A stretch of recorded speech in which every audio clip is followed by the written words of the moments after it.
I'm ready. Set. Going live. You are live. Okay. Well, ladies and gentlemen, welcome to TK Live. A little bit of a different look today from the driveway. That's because we have some exciting trucks, and we're going to start the show today by showing them off. Of course, we have the Toyota Tacoma TRD Pro. That's the Nissan Frontier Pro-4X. So, you know what? Already start getting your questions in. If you have opinions or comments about these two trucks, let us know what they are, and we will definitely do our best to answer them. Now, here on TK Live, we like to, well, this is a new segment, but then we also like to cover new truck news, truck buying questions. So if you have those, please let us know. And then we just like to talk everything trucks. Now, today, again, different setup. Matthew's behind the camera, and Dad is behind the computer. Say hi to the people, Dad. Hi to the people, Dad. So Dad's behind the computer. He is monitoring your questions. He's also mic'd up so he can talk back to you guys too, and you can ask him questions and he can answer you as well. So why don't we get started? We have these two beautiful trucks right here, and we'll start by talking about this Toyota Tacoma TRD Pro, because this truck has been updated for 2022. And it was a fairly substantial update, at least in my opinion. Now, what did it get? Well, it got a new set of tires, which to me is a huge deal. The Tacoma TRD Pro, it always kind of lagged in the tire department, whereas now it has some proper aggressive tires. These are Goodyear Territory ATs. And honestly, guys, Territories are becoming like the de facto go-to off-road tire. Territories are on the Bronco, they're on the Tacoma, they're on the Tremor, they're on all sorts of trucks. Like I said, they really have gotten popular, which is, that's an okay thing. So tires, suspension here as well. This truck is actually lifted more now. You're getting over 1.5 inches of lift in the front and about 1/2 inch of lift out in the back. And that means that the numbers are better. So the approach angle on this truck used to be 35 degrees, now it's 36.4. So these changes actually made a significant difference. That's 1.4 degrees. The breakover is up from 23.9 up to 26.6. And then departure angle, well, it's up from 23.9 up to 24.7. So like I said, the Tacoma is just better all around for 2022 in TRD Pro trim. Oh, and how can I not mention the color? Electric, lime, metallic. You will never lose this truck in a parking lot. Please let me know your thoughts on the color, but it is absolutely a standout color. I prefer all the blues, the TRD Pro blues, Cavalry blue. This green, for me, is almost a little too much, but it does look really good in the forest surrounded by that greenery. And I guess I should also let you know now, we are doing a full off-road comparison tomorrow with both of these trucks. We're gonna go to a new off-road park we've never been to before, so it's really gonna be exciting. Stay tuned for that video. Now, why don't we come over here and talk about this Nissan Frontier a little bit. So this Frontier, I think the most interesting thing about it that we'll start off with, this is a Pro-4X king cab. You can see the short little suicide doors there. Doesn't have full doors in the rear end. That's because it's a king cab. Now, why is that significant? Well, it's significant because this truck, you can only get it here in Canada. Sorry, all of you Americans, Nissan doesn't offer you this package. I think Canadians generally like getting the off-road packages. We have a higher take rate here, so that's why they decided to offer Pro-4X on more than one body style. But either way, it's always exciting when we get something in Canada that you guys don't get in the States, because it doesn't happen that often, so it's always exciting. So I mentioned the off-road numbers over there on the Tacoma. I'll go over them on the Frontier, but one of the things I have to point out, guys, these trucks are super similar. Ground clearance is actually listed the exact same at 9.4 inches. All of the dimensions are within a few inches of each other, and that goes for the degrees as well. So approach angle here on the Frontier is 32.3 degrees. That's 3 degrees worse than the Tacoma. Breakover is 19.6. It's about 6 degrees worse. And then departure is 23.3. So all of those numbers on Frontier aren't quite as good as Toyota, but you know what, still, it is right there. Now the tires on this truck, not quite as aggressive with the Hankook Dynapros, but it's always hard to make that call when you're just standing here looking at them. You really need to get out there and drive them. So now I've gone over a bunch of numbers. Let me hit you with the power too, because that's always important. Frontier is a 3.8 liter V6, 310 horsepower, 281 pound-feet of torque. That's the most power in the midsize segment. The Tacoma over here, well, it kind of lags in the power department. Only 278 horsepower, 265 pound-feet, but where it really falls behind, the Taco is only a 6-speed automatic. Frontier is now a 9-speed auto. I do wish I had some more gears over here. So now let me get to sort of a bigger picture view. Some people in the comments were already saying that you shouldn't compare TRD Pro to Pro-4X. And I actually agree. Pro-4X is probably a better competitor for the Tacoma TRD off-road. But now this is where I actually turn around and throw it back at Nissan, because that is their most off-road ready package. They don't have anything above Pro-4X, and this is the most off-road ready Tacoma. So from that vantage point, we have to test these two trucks together. And like I said, put it back to Nissan to say, hey, everyone is doing these small off-road packages and doing them so well. How come they haven't stepped up their game to bring us something that competes a little bit closer?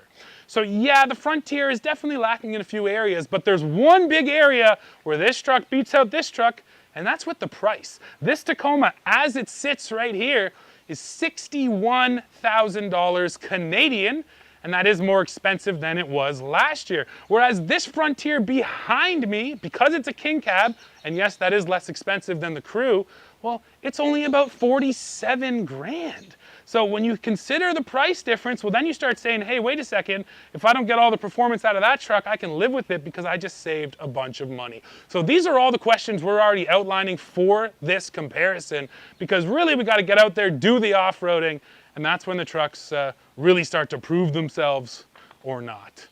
So I guess, Dad, any questions coming in from the people? Anybody saying anything out there? I want to hear from you guys. What do you think, Tacoma or Frontier? What's the deal? Well, we're having quite a conversation about that green color. It's something, man. Yeah, what is the official name of that green? Electric Lime Metallic. That's good, because most people are calling it baby, you know what. Yeah, it's a little like that, especially when it gets dark, but it's a bit more of a bright green. Like I said, it pops. I think it's a good-looking truck. It's another funny thing with the styling, right? Nissan definitely was influenced by Toyota when they styled that Frontier. You can just sort of look at it and tell the front end, the lines, the kind of chiseled grille. It looks a bit like a Tacoma. So a question slightly off to the left, but in the same vein as far as mid-sizes is concerned, is do we have any news on the GM twins, Colorado and Canyon? Yeah, it's a good question, and I might as well tie it in with the Tacoma. We're expecting both of those to be new next year. So in 2023, we should see a new Colorado and a new Tacoma as 2024 model year vehicles. Now, we've already seen Toyota confirm the 23 Tacoma, so we know that model year 23 is already spoken for, so we know they're going to be 24s. Now with GM, we've seen a lot of spy photos. We know they're out there testing those mid-sizers. They haven't confirmed anything, so what I'm telling you is speculation, but it feels like we're going to get those GM twins as well in 23 as 24 model years. And heck, guys, when these trucks arrive the same year, that's really exciting. It's going to be a big deal. Well, and as was just pointed out by Thomas, there's also a new Ranger next year. So that's a lot of new trucks in 1 year, particularly for the midsize. Totally, yeah, that's a great point. And the Ranger is already floating around out there on the internet. It's been revealed for Europe. It's a weird schedule they have going where Europe is 1 year ahead of North America on that truck. So you can already go see the new Ranger, but he's right, it's not coming till next year. So yeah, we're going to have a whole new midsize field, or half a new midsize field, all coming next year. Sure, yeah, we can try it. Yeah, somebody did ask us, and we might as well show off the King Cab now, if I could fit in the back of the King Cab. So come on, follow, I'll try and show you. First of all, old school suicide doors. How can you see me, Matt? Can you see me okay? I got you. Okay, so I don't even think I can try. Like, straight up, the answer is no. There's no way. There's no way. There's no way. That's as good as it gets. There's no chance. No, this seat could go forward for sure. But I mean, no one would ever drive like that. You look like the filling in a taco. Yeah, it's not realistic. I mean, I'm 6'2", 300 pounds. I'm not fitting in that seat. And honestly, you know, kids, teenagers maybe, but you're not getting many full-size adults in that little back seat back there. So get the crew cab if you need to fit people in the back. So anything else out there, or should we turn it around and start covering the news now? Because we do have some news segments we want to get to for you guys. If you've got more questions, please keep throwing them in the comments. I already said this, but we're going to do a full comparison on these two. So if you want to see specific things compared, you can let us know there too. Yeah, and then you know what? We want to do this more, especially through the summer. In the wintertime, I don't think I'm going to be out here at -20 showing you cars, but all summer long, we're happy to show you guys what we're driving that week. So if you like this segment, let us know in the comments, and then every single week we will start with, hey, here's what's in the driveway, here's what you can take a look at. So again, anything else on Tacoma Frontier, or should we turn it around? No, but there is some lady from Florida, Shaylee, who's hounding Matthew. That's Matt's wife on vacation. Hey, Shaylee. Hey, Griffin. Okay, we're bringing it in. You can leave the camera there for a second, Matt, and I'll come in. And we'll throw up the photo, and we'll get a little studio magic going on here.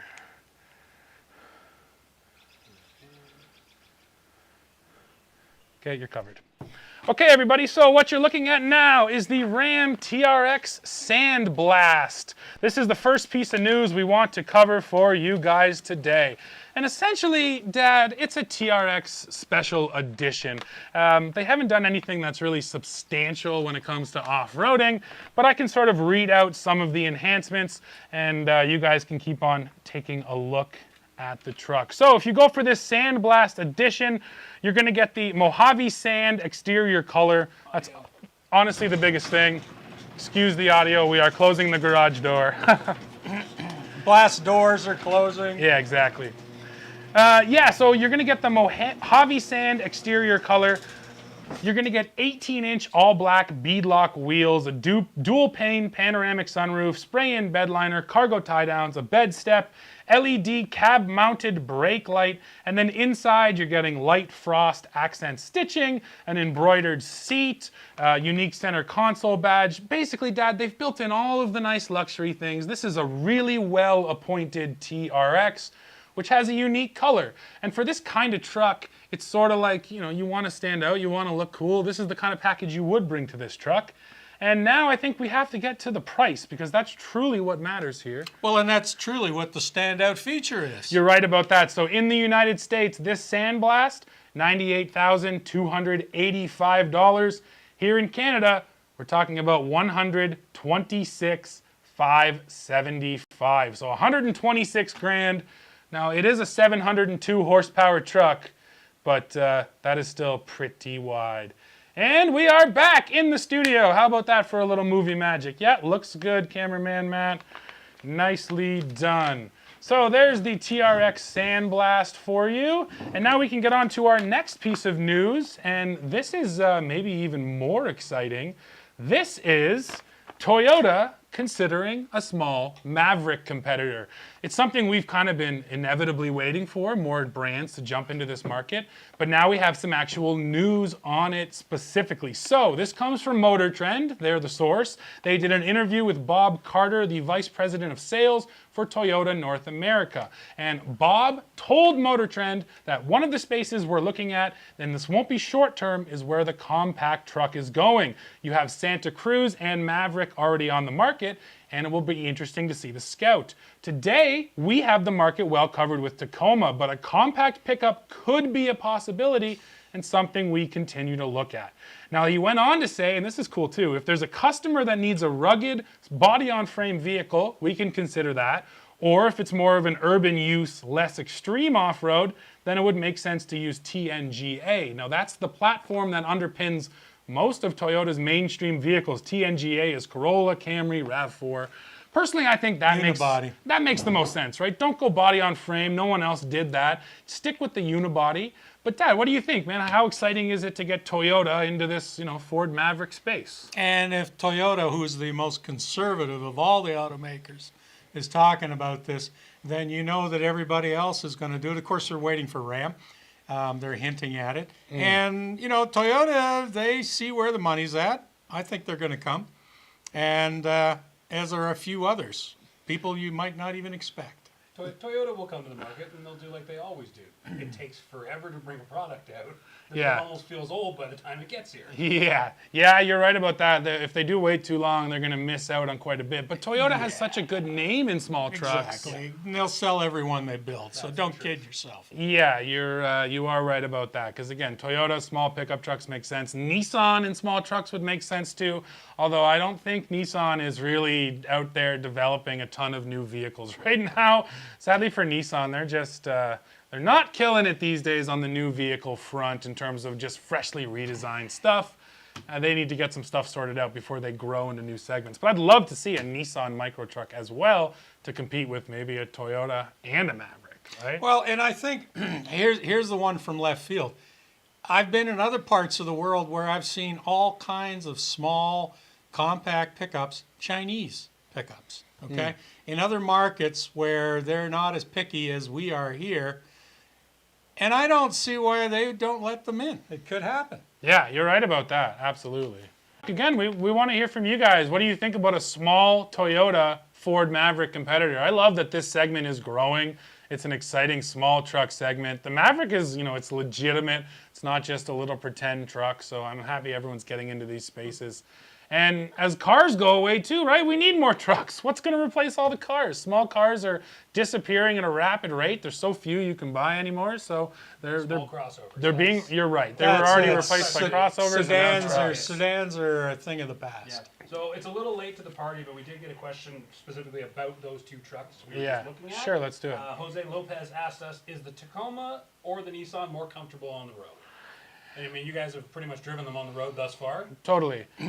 So the Tacoma is very softly sprung, especially with those Fox shocks. It has a tendency to really kind of nosedive on braking and lean you back when you're accelerating, lean around the corners.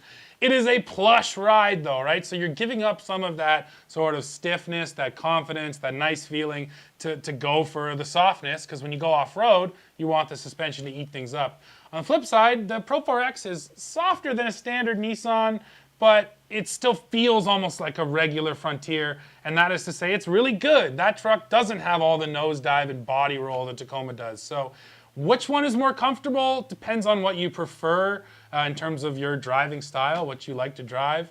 But overall, I still think Toyota, just because, like I said, it's so plush in that truck. You hit big old potholes and stuff, and it just eats them up. However, as far as seats are concerned, Nissan wins. Okay, yeah, you're right. You know what? I can't believe I forgot that. I always bring it up. The seating position in the Tacoma is the worst. It's the absolute worst. There's no bones about it. There's no vehicle on the market I've driven where I'm less comfortable than a Toyota Tacoma. The issue is that the seat cushion is too close to the floor. So your legs are really far out in front of you. It's just awkward. This is a debate that rages on the internet. I've always been on team Tacoma is uncomfortable. There's 200,000 owners a year who disagree with me, and that's fine. Obviously, I'm a different body size too. Yeah, but I owned one. it's weird, man. Yeah, I'll never get used to the seating position in a Tacoma. I didn't rave about how comfortable my truck was by any stretch of the imagination, but at no point was I like, oh my God, this is unlivable. That was always my thing. It was okay. And my comment, though, was more to the fact that the seat itself, it's a better seat. Okay. Nissan has a better seat, period. Okay. Yeah, fair enough. I will give you that. I will say the Nissan inside. Inside, the Nissan's actually a little bit nicer in general. I mean, it's the fresher of the two interiors. Tacoma is now, it's quite old. 2016, that interior came out. So I'll also give that to Frontier. It just feels like the more updated, today's modern truck. Okay. What do you think is the most comfortable mid-size truck, as long as we're doing this? So, this is all, you got to split hairs a little bit. Oh, there. You know what? That's a hair split. What about the Colorado? Interestingly enough, I mean, of course, they're sister vehicles, but there's just something about the Canyon. The Canyon is overall, on-road, it's a nice drive. Yeah. Best seating position. You sit real deep in that truck. So again, for a big guy, a tall guy, no problem whatsoever. I've always just felt exactly like that. I fit the best in that truck. And when you're a big guy in a small truck, you want to feel like you fit okay. And in the GM twins, I would agree. Plus, they have one of the bigger back seats in the segment too. So if you prioritize your kids back there, well then, actually, yeah. If you like your kids. The twins, the GM twins are the way to go for overall comfort. I will agree with you. Just to be contrary, Yeah.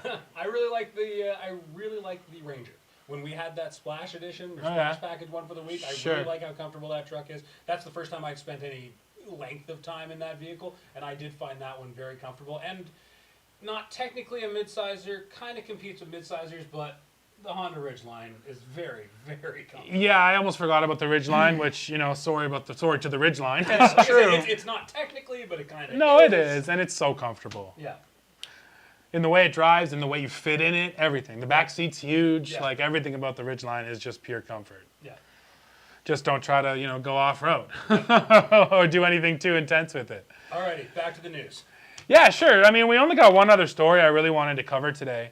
And, you know, we like to cover the Canadian angles on things because we're Canadians and we like to cheerlead for Canada. So Stellantis announced that the Windsor assembly plant is going to be building its new Stella Large platform. Now, Stella Large, the Stella, that's S-T-L-A, I don't remember what it stands for. That's their new EV platforms. There's 4 of them, and each platform is going to support like 5 or 6 different vehicles, a whole array of vehicles.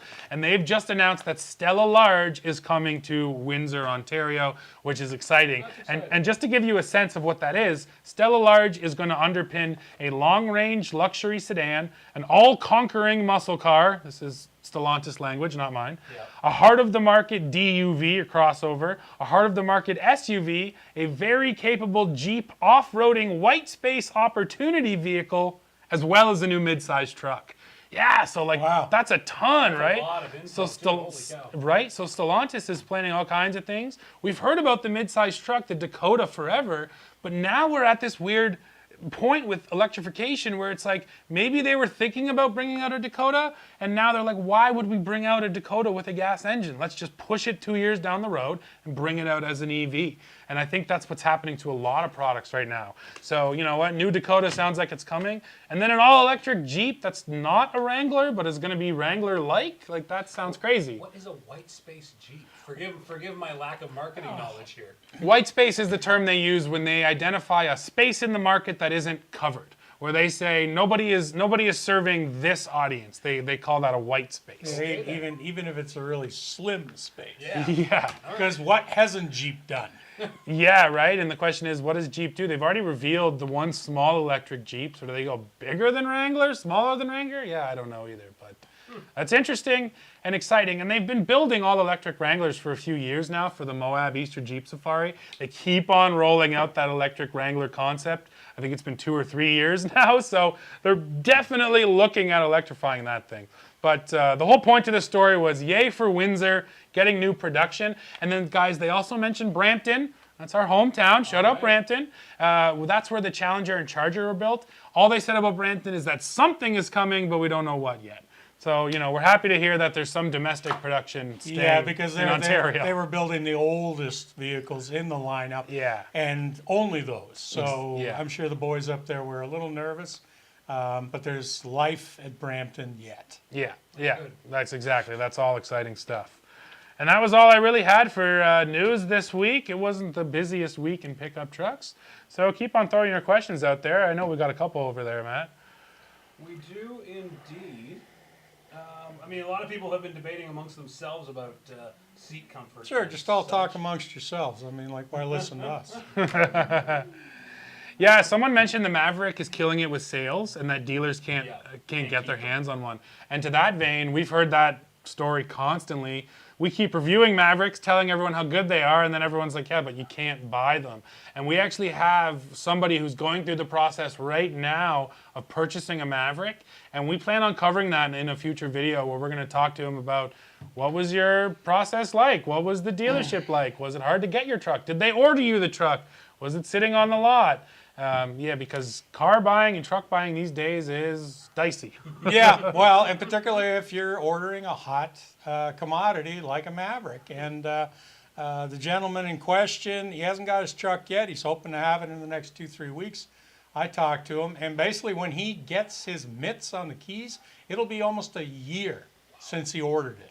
And according to him, he went online the day that they opened the registry, and according to him, he was number 3 in the sign-up. So number 3 in the sign-up, and it's been a year. So it'll be curious to hear all his stories on how that whole process rattled by. It's a crazy market right now. I mean, I know my wife and I had looked at buying a new car less than a month ago, and we went in, sat down, did the whole thing with the sales guy, had everything written up, and then they said, no problem, you can have the car in 2 months. And I said, okay. Came back to me not a week later and said, and it's been pushed out a year and a half. And I was like, okay, and I'll keep my Matrix. Thank you. Yeah, that's just how it's going in general right now, right? So Thomas said, forget Steve, my dog wouldn't fit in that king cab. Yeah, you're not wrong. It's tight back there, man. All right, so Tebow the first asks, do you guys think for sure that a lot of the midsize trucks will be going to turbo 4s? Yes. Sure, They yeah. already have, and it's just going to continue, if not turbo 4 hybrids. Hybrids, exactly, and then all electric, right? That's slowly where we're moving. It's the direction we're headed in. I mean, the turbos, I know there's a lot of people who are nervous and reticent about them, but frankly, they've been doing pretty good. And, you know, I'm not usually one to, give Ford too many props, but 2011 is when they brought out Eagle Boost. Over a decade now. So, you know what? They've built 1 million or so. And, yeah, there's been some issues, but if you break it out as a percentage, generally that engine has proven itself to be quite decent. Yeah. So I think it should take a little bit of the anxiety out for some of the new stuff that's coming out. Yeah, but I can see it all being small turbo 4 only, like, Tacoma redesign and the GM twins. I'll be surprised if the V6s live on. That's the way I'm feeling about it. But we do have to wait and see. I want them to. I like all the naturally aspirated V6s we have right now, but they just don't get the fuel economy that these guys have to get, right? They're being pushed and pushed. And hybrids make sense. Plug-in hybrids. Been beating this drum for too long now. Why is there no plug-in hybrid pickup trucks, and how great would a plug-in hybrid midsizer be? I mean, Jeep should have done it, right? They have the Wrangler PHEV, but they never did it with the Gladiator. So I'm just waiting for someone to come in there because it's inherently a more efficient truck than a half-ton because it's lighter. So give us a plug in a midsize. Maybe Toyota will do that. It makes sense that Toyota would be the company to do it, but we still got to wait and see. They didn't do it with Tundra. We thought they might, but honestly, I think, and there's no reason why not. The powertrain's already there, and I've seen it. I work at a Hyundai dealer. The plug-in Santa Fe already exists. That drivetrain is almost identical to the drivetrain in the Santa Cruz. Totally. It's just a natural evolution to just put the plug in the Santa Cruz. Yeah, Santa Cruz. I don't see any reason why in the next year or two that won't be a thing. Yeah, the only thing on that front is that Santa Cruz is a small seller. Right, they got to look at it and say, is the business case worth it? Because you're going to sell a pile of Tucsons and a pile of Santa Fes, but realistically, how many Santa Cruzes will they actually sell? And that's something we'll cover soon enough too when we can do more quarterly truck sales and see what's been going on the first couple months of this year, or half this year almost now. Wow. So Thomas asks, is the Maverick as roomy as a Ranger?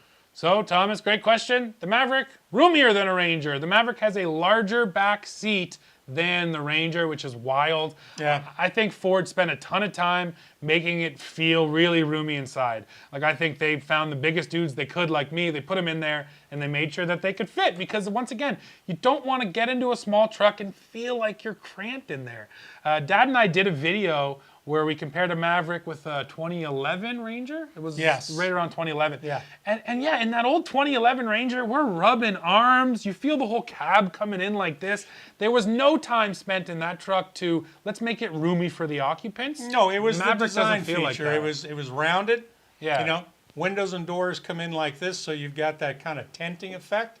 And whereas if you get into a Maverick, I mean, the insides, it's like you're sitting in a box. And that in itself opens it up. So it's still a small area, but if you keep those sides square and you take the rake out of the windshield, lift the roof just a little bit, and all of a sudden you got a lot of room in there. So yeah, no, they were being smart about that. Yeah, and again, I think they paid a lot of attention to it because they didn't want everyone climbing in and saying, "Oh, it's a small truck, it's so cramped." Yeah, everybody wants a small truck, but they don't want it to be small. Yeah. Try to figure that problem out. You're right about that. All right, so I've got Dan the Jets fan, Oh yeah. and he's got a statement that's not really a question, but I think we can elaborate on it and talk about it a little bit. He says two things. First is EV trucks will only be convenient once they can go 400 to 500 kilometers while towing. And then he follows that up with, it's too bad that the hybrid trucks were not built for mileage instead of extra torque. So as far as the EV thing goes, the technology will get better. And I think that's the biggest thing. There will be advancements because I think it's like any other industry. When you bring in something that's not new, but like not widely accepted, there's going to be this rapid expanse and development period where now all of a sudden everybody's going, everything is EV. Now we need to research it. Better batteries, better this, faster this, faster that. And it's going to get better quicker. Yeah. That's the biggest thing. So yeah, right now your range sucks. Right now, you hook up that trailer, you're losing what, up to half? Basically of the half. distance, Basically half, yeah. But it will get better, I think, over time. And it sucks now. I Yeah. think that's the best thing to say. Sure, and every brand is pouring tons of money into this, to your point. And I mean, fast charging is only getting faster. The chargers are only getting better. But I have a bit of a rebuttal back to the 400 to 500 kilometers. You're not wrong, and for a small subset of people, that's important. But how often do you really tow 400 to 500 kilometers? And in that time, can you not afford to stop twice during your day? Once for lunch and once for an extended pee break? To me, it's also not just demanding more of the product, but a shift in your mindset. If you're towing a long distance twice a year, I just feel like, shift your mindset. Be able to put up with a longer day. Because I feel like we're getting a lot of complaints like this, but realistically, how many people do that all the time? If you do tow all the time, of course, you're not the guy for this truck. Yeah. But to me, people are actually blowing it out of proportions in their heads because they want it to do something that they're not actually going to do. That's where I'm at with it. Well, we generally tend to look at anything when we do evaluation. We look at the outset, the outer limits. We look at the extremes. Will it do this? Will it go this far? Can I do this? Can I do that? Now, the fact that I won't do that, okay, this plays into You're right. off-roading. You're Okay? right. A very small portion of the buying decision. People go in there and they say, well, will this go off-road? Yes, it will. Well, what's what kind of clearance have I got? What kind of tires have I got? How do the shocks work? And the thing never leaves the pavement. Mm-hmm. So sometimes we just want what we want, and then we don't utilize it, which doesn't mean that we shouldn't have an EV truck that'll go that far. But I think really the question is not how far will it go on a charge, how quick can we recharge it? Sure. And in that same point, what people want versus actually use, to your question or to your comment about hybrid trucks being geared for power versus mileage. And they We are just so spent far. a lot of time in the Toyota Tundra hybrid, and when it came to towing, we were doing nearly identical fuel economy with the gasser, and that extra power was really nice. It was. And then, like what you're saying, once the trailer's off and I'm just commuting to work or just running to the grocery store, that little bit of fuel savings is also going to be nice. Sure. So I don't think that's really a valid complaint. Like, who doesn't want more power and you can save a little bit of fuel from time to time? I think that's a win-win. I agree with you, but I also do think that that's another mindset shift where we've been told since day one that you get a hybrid to save fuel, whereas these trucks, Ford and Toyota, have done Power Boost and what's it called, Max? Why can't I think of the name of the Toyota? TRD Pro, Max Hybrid. The iForce. iForce Max, thank yeah. you. So we have Power Boost and iForce Max, and they are power focused. And again, I think these are decisions by the companies because they're scared someone's going to get in it and say it's underpowered. I don't want to save fuel. I want to go fast. So they went for the power route. Well, that'll slowly start to change. Particularly when you're dumping a V8. Fair. To You're go right. into a 6, and that's going to be the key complaint right out of the gate. So if you can say, well, yeah, we went to a 6, but we actually have more horsepower, that's Yeah. how they're getting out of that one. You are correct about that, and they definitely didn't want that to be your first impression, right? Getting in there. Yep. And I did see Dan Jets fan came back and said he has a truck for camping and it goes across Canada. So yeah, no doubt. If you're driving across the country and you're loaded down with a trailer or with even with Well, a then bed camper, Don't buy an EV. Yeah. It's not for you then. Not yet, Not though, right right? now. Not yet. maybe in a decade. There are people that,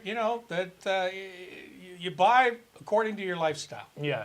Yeah, and we're talking about how quickly these things are happening on the industry side, but realistically, the crossover, the changeover from ICE to EV is decades long, right? Yeah, despite all the hype, we're going to be putting gas in our trucks for decades yet. Yeah, I think you're correct about that, absolutely. But it's all interesting. It's interesting to see how this is coming on and how we're handling it, because, yeah, EV trucks are inevitable. At least they feel that way right now. All right, well, we're getting a lot of love tonight, so I think that's the first thing to address here. Yeah, appreciate it. Daryl V is actually plugging our own video in our own chat. Thank you for telling people to watch our videos. That's awesome. Yeah, we did review that Lightning. Like, that's what Daryl was telling you guys. We went down to Texas. We got to drive it. We got to drive. I really appreciated Ford brought the lineup. So we drove a Pro, which is the base truck. We drove a Lariat. We drove a couple different trims. So we really got a range of trucks in the video. We did a little bit of everything. Dad and I were downtown San Antonio, so we just looked up a random Charger just to see what that experience was like. And we're a bunch of noobs. It's a learning curve, without a doubt. And we're learning too, so you should go check out the video and you can really see, yeah, the learning curve and all the new things you got to figure out with that truck. And the things you don't have to figure out, which is also quite a bit. There's so much more that we want to do with the Lightning, and of course we've been talking to Ford, considering how hard it is for customers to get one. We're not very high on the priority list, sadly. Yeah. But, you know, they're sneezing and wheezing and saying late summer, early fall. When we get a hold of one here for a week, we're going to do a lot with it. Totally. And I mean, preferably, I'd love it in the wintertime, because that's another question I see Darryl brought it up, the right? biggest question we keep getting is, what's it going to do in the winter? Yeah, and they don't, Canada you know, hurt it? they don't answer that in true fashion. We brought up that question, and they said, well, we tested it in Alaska. I don't care where you tested it. Give me the numbers. How did it actually do? Well, you know, it was fine. Okay, then. So I guess we're going to have to wait and do it ourselves. Totally, yeah. I mean, I just want to heat it up and see how much range that sucks out of it, you know? Just going from full battery to heated cabin, you know? It'd be very interesting. There's lots of tests there. No doubt about it. Well, we've had Greg Ferris drop in here with a couple different ones, and I'm going to just tie all three together here real quick. Sure. He says he's 70, and he misses single cab trucks with bench seats. How about us? But he started with, have you guys ever reviewed lifted trucks? And what do you think about them? And I just jump right to Big Green. Sure. Yeah, I mean, I think the only lifted truck that's ever been on the channel is my 85 K10. I got a 4-inch lift underneath it. And I mean, what do I think of lifted trucks? It's a general question. Yeah. I think that lifts are not all created equal. When I bought Big Green, it had a block lift, which literally is a big 2-inch block of steel, and you shove it underneath the existing suspension. So it keeps the same travel, but it lifts your whole body up. And it was stiff, and it never rode that well. So I went out and I got a 4-inch long travel kit from Skyjacker Suspensions, and that's actually been a great kit because I got more travel out of it. There's no blocks. It's actually, you know, 4 extra inches of suspension, which is nice. And but yeah, what else can I say about lifted trucks? Lifting your truck is amazing for going off-road. You got to get your body up and out of the weeds. And Big Green with the 4-inch lift is like unstoppable off-road. I haven't hit an obstacle yet where the bumper's dragging or I got any issues there. So. And then drivability, sure, it goes down. You're raising your center of gravity. It feels different, legitimately. But that's why I also said these kits are not created equal. You can spend $1,000 or $10,000 depending on what you want to go for. The high-end kits are great and usually as good as stock, if not better. There you go. And we'll try to get Big Green on the channel more. It was just on the channel recently. Dad and I cleaned it. But I mean, that, you know, I want to go get it dirty now, so I want to do the opposite. Yeah, we don't normally clean things. We usually get them muddy. Yeah, so stay tuned, but soon we'll get Big Green back out.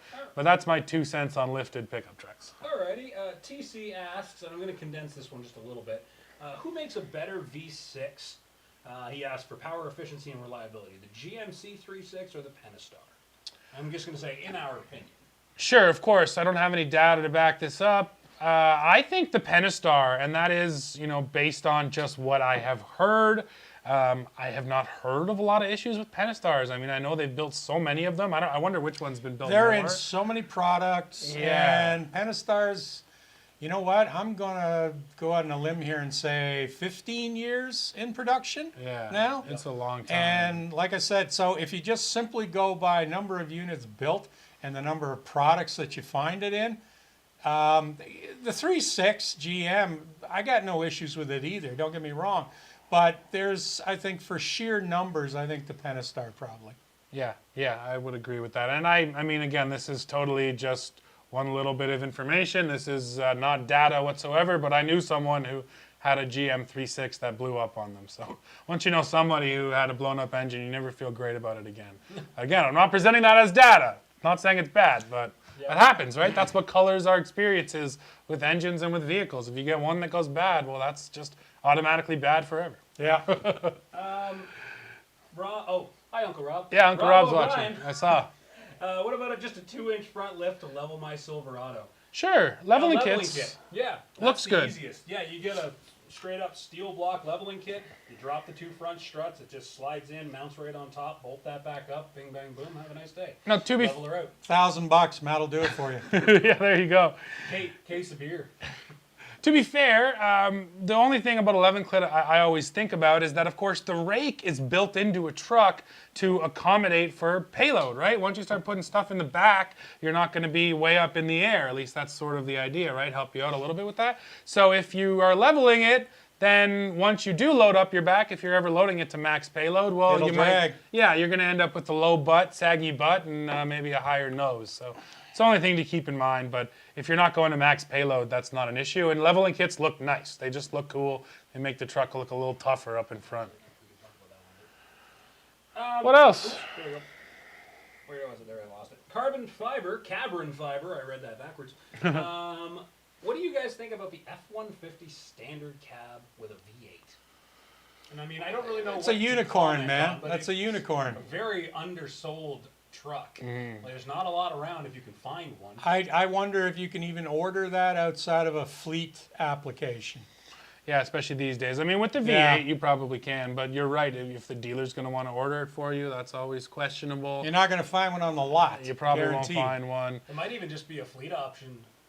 I don't think with the merely a V8. fleet I option. don't think with the V8. That's But what I'm thinking, yeah. I don't know for a Well, fact. you know, it's like, it's your money, man. If that's what you want, go down there and plunk it on the desk and tell them to order it for you, right? You're right. And Doesn't doing, matter what we think about it. If that's what, if that's what winds your watch, go for it. Yeah, you're right about that. And sooner the better, because those are going away as fast as they can. Especially the 5-liter, right? We so rarely, I can't even remember the last time we were in a Ford 5-liter V8. Every F-150 we get is EcoBoost. So, I mean, I would like to test one. Sure. But yeah, that 5-liter is going away for sure. So yeah, get one while you can.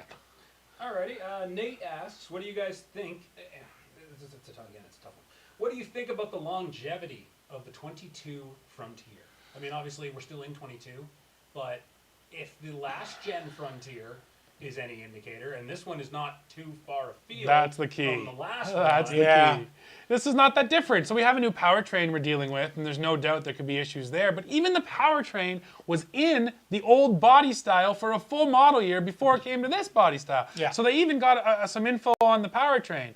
And I haven't heard any early inklings of issues with that powertrain. So if that's well sorted, we know the truck is well sorted. Yeah, the rest of the truck is, there's only so, that's the one nice thing about trucks. Realistically, past the electronics, trucks are simple. So if the components, the basic components are put together properly, you're probably good to go. But everybody asks this question, and I had one recently on the channel where the guy said, well, what would you recommend that'll go 500,000 or 600,000 kilometers with no problem? Well, man, if I could answer you that question, I'd be the amazing Kreskin. I mean, Toyota. I wish I knew. And then because I bought some stuff that didn't go anywhere near that long. So, and the worst part for us, of course, is that the only things we test are new. So it's really tough to be hard on things that are new because they're new. And they generally work well for at least the first 6 months. Yeah, that's fair. That's fair. But that is the one thing with Frontier is not only do we know they can build a good truck, that truck specifically did not change that much. The frame basically didn't change. The suspension didn't change that much. So yeah, it's always, that's the one positive of an old product. You can always say Toyota knows that thing, Nissan knows that thing inside and out. They know every nut and bolt. They know what will fail, when it will fail. That's the upside of an old product. And if this is a plus, it's the only truck they got left, so they'll probably pay more attention to it.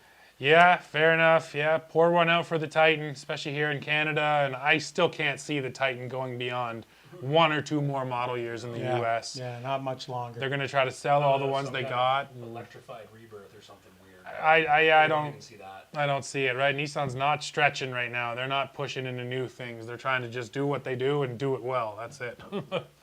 All right. Daryl asks, and I'm going to take this one because I'm going to put on my technician hat for a minute and make people angry. Here we go. Sure. Is a wheel alignment needed after a lift kit? Here's a really fun thing that a lot of people don't think about wheel alignments. They're actually recommended once a year. On modern vehicles, your suspension components are designed to bend and flex and absorb energy. So on that little drive you just took to, the coffee shop and that little pothole you bumped, you threw it out. And now I'm talking hundredths of a degree, but you threw it out. It doesn't take much to preserve your tire life especially, as well as just your overall driving experience. We do recommend them 1 year or 20,000 kilometers. And when I tell people this, they say, I've never had an alignment done on this car in my life. And I say, I understand that. I'm just saying you might be doing it wrong. Now, should you get an alignment done when you get a lift kit? Absolutely. Yes. Steve can attest. We installed a lift kit on Big Green, and I don't remember what was wrong.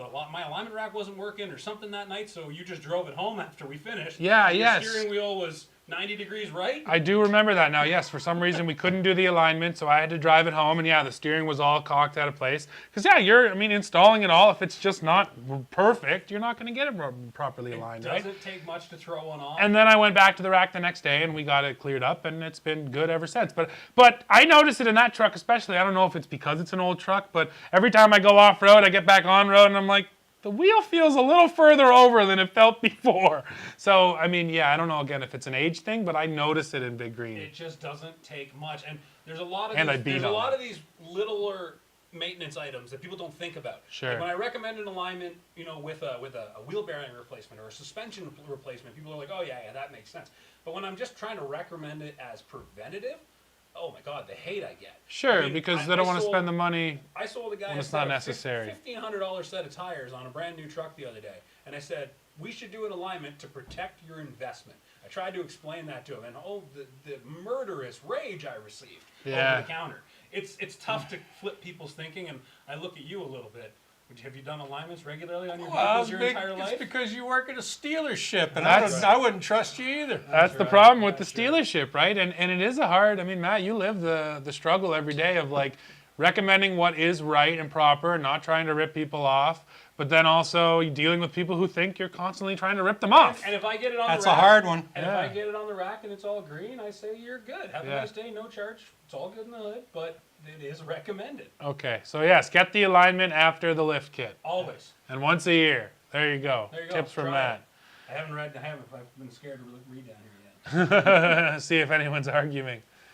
That's a very deep question there about Dodge. Well, actually, it's Ram, but... Can Dodge change public perception of the new Dakota from the quality and sales slump of the last gen? Yes. Especially if, like we are speculating, we're not confirming, not saying, if they do electrify and rebirth the Dakota name, it's a new standalone product. Totally. Is it overshadowed?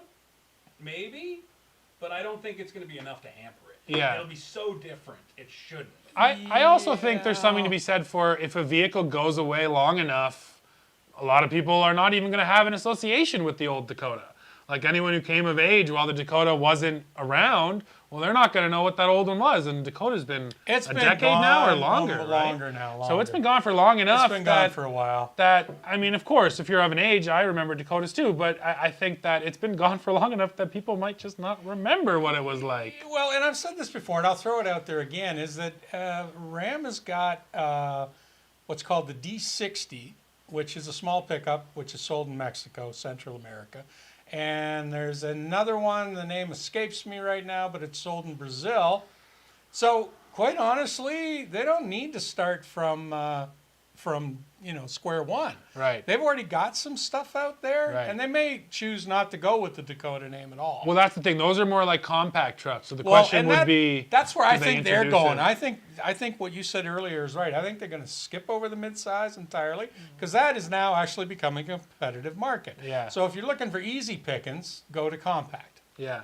Yeah, that makes a lot of sense. And then, you're right that they already have the products, but if they electrify it especially, it feels like it'll be something really new. And that compact is not related to the old Dakota at all. It's not even a body on frame. So It's almost like Maverick, right? And I know Maverick went from... Someone literally commented that as you said it. Yeah, like the Maverick. And that's a totally different vehicle, right? I wasn't alive when the Maverick was on sale, so I don't have any of that recognition. But even for you, right, Dad? It wasn't weird that they brought the name back. Well, it was a little bit. If you're my age and you remember the Maverick as a cheap two-door car, we used to call it the the poor man's Mustang in the early 70s, right? I was a kid, but there were some Maverick fans, but they were pretty much junk. So that's it. But would it stop you buying one? It doesn't really affect how you think of the truck. Right? Not anymore. I didn't mind. I mean, it's like a lot of things. Ford owns the name. It was sitting on the shelf, and they went, that one. Let's use that one. That's why Dodge has to use Dakota. It'll just be interesting to see where it lands, right? Because they have it. Okay, so this one is for all three of us. Sure. And it's just purely an objective one. Which truck looks best to you? Wow. I mean, obviously that takes many forms, but I'm going to go from a design aspect. Yeah. You didn't elaborate. Yeah. And for myself, GMC Sierra. Wow, 1500. okay. I love that truck. I've always loved that truck since like the late 90s. Nice. And Silverado's never done it for me. Sierra always looks better to me. I don't know why, just how it is. Okay. I go straight to TRX. I love the Rams. I think that over the Raptor, the TRX looks more like sophisticated. It looks a little less like brutish, a little more sleek. And Ram for me has got it design-wise. So I like the TRX. What do you think? Which truck do you think looks best? Moving on. I like any truck that's paid for. Yeah, there you go. All right. Rob comes back with, is it just me or is there confusion about electric vehicle plug formats? There are two types for chargers, Tesla and. There's actually multiple. Yeah. So you've got your J 1950, 1759s, 1957. I don't know the codes, yeah. Then you've got your CHAdeMO, you've got your CCS-VA or CCS-EO or whatever that one is. Then you've got Tesla. So there's actually four main ones. I believe CHAdeMO was the one adopted by the Japanese automakers, which they are phasing out of and into the North American standard. Yeah. So one standard is being established, but there is still one standard and Tesla. Tesla is separate, Tesla's right? doing its own thing no matter what. They are starting to sell adapters. I have a friend who has a Tesla. He just bought one, so he can plug into a different outlet to go to his Tesla. That makes sense. Which is great. But yeah, they are streamlining. Yes. Seems that CCS and J, I don't know the names. J1797. It's got a number. Yes. Those seem to be the two that are going to prevail. Yeah, it was like Wild West at first, and everyone came in saying, we're doing our own thing. And then, of course, that just doesn't make sense, right? Why would you do that? So now they've all come together. They've made this standard. And like I said, I know the Japanese are kind of the last to move over, but I think they're getting there. So we are getting there. And then, Tesla, if Tesla opened up superchargers to other vehicles, that would be wild if they allowed you to get an adapter. But I'm not sure that'll ever happen. You're going to need government intervention to have that happen. Because all I got to say is one word, Apple. Yeah. Okay? How long has Apple said, no, you can't use that other charger you got laying around. You can't use that cord. You got to use ours. This isn't 1 year, 5 years. I mean, it's been going on forever. Totally. And it's only just this past year, sadly not North America, but in the European Union, where they finally came out and they forced all cell phone people to create one adapter, one charger. So we're going to have to do that here, and that'll also have to happen for automobiles, because in the meantime, guys are trying to gain one leg up on another based on no, we're not going to create the same charger as the other guy. You know, that's what Tesla's model is. Totally, yeah, and they just got a head start on everybody, right? They were doing this before everyone else jumped into it, so they were able to establish their charging network, all the superchargers, and be able to keep all the riffraff out, right? Just keep it a Tesla-only thing. People like your comment about I like the truck that's paid for. Yeah. Where do you guys see the pickup truck market in the next 5 years with government pressure on automakers for hybrid and electric, et cetera, et cetera? Yeah, in 5 years' time, there will be an all-electric version of all three of the big three, but there will also be gasoline versions. I think that's where we're at in 5 years. It's a mix. Yeah, in 5 years. There's full EVs available, absolutely. Hopefully in more than just the half-ton segment. HDs as well. We know Ram has already mentioned that they want to go hydrogen with their HDs. bigger stuff, So within 5 years, we might even see some of that. But I think maybe the bigger point is that in 5 years, the gas trucks will still be here, and they'll still be, in my opinion, the overall best sellers. Like, I don't know when that is going to shift from EV outselling gas, but I don't think it's 5 years from now. But, you know, we're talking about propulsion, but I think partly the question is also just where is the market going? And I do not see it getting any lighter. I mean, we love trucks. It's a North American thing. It's ingrained in our culture. And there's no reason for us to give it up. What drives the truck at the end of the day doesn't matter. Truck's a truck, and if that's what you want, that's what you're going to buy. And you know what's going to disappear is sedans. Sedans are going to disappear. But truck sales should stay strong. I think in a 5-year span too, like you're saying, you're going to have the EV versions, you're going to have the gas versions. I do think hybrid sales will sneak up, and they might rival gas sales in 5 years. Sure. Projecting beyond that, like he asked, 10 years. That's when you might start seeing the phasing. Yeah. You might start seeing the phasing out of gas in about 10.